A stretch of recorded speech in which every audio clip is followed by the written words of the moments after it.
के पुराई रे बहिनी के ललसा रे माई अब के पुराई रे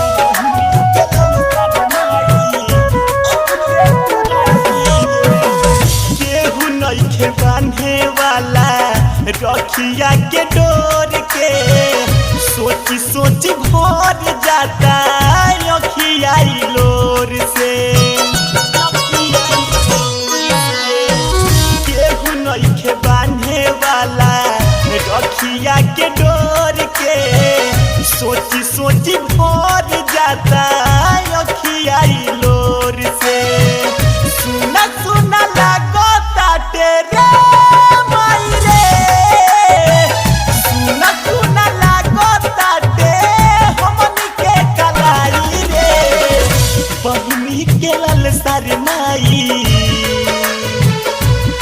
ओहो बहिनी के ललसा रे माई अब के पुराई रे बहिनी के ललसा रे माई अब के पुराई रे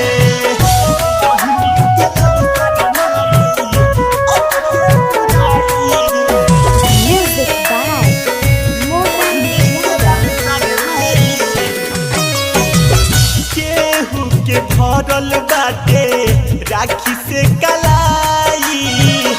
बहिनी के बिना एगो रोवे छोटका भाई केहू के भरल बाटे राखी से कलाई बहिनी के बिना एगो रोवे छोटका भाई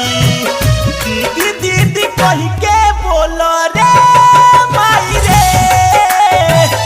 दीदी दीदी कही के बोलो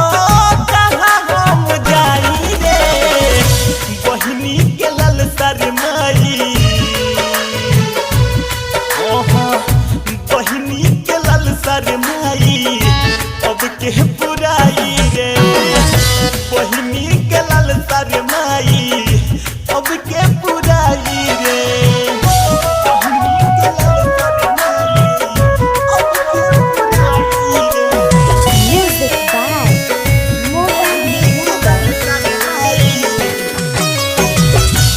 कहीं जे रहती बीटू बहिनी हमार हो प्रेमी सिकंदर पूरा होते अरमान हो ये कहीं जे रहती रवि बहिनी हमार हो प्रेमी सिकंदर पूरा होते अरमान हो मुँह में खियाती लेके रे माई रे मुँह में खियाती लेके थाली में मिठाई रे बहिनी के ललसा रे माई ओहो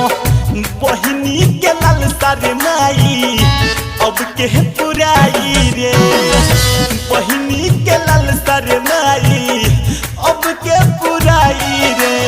WC रिकॉर्डिंग स्टूडियो छावनी बेतिया।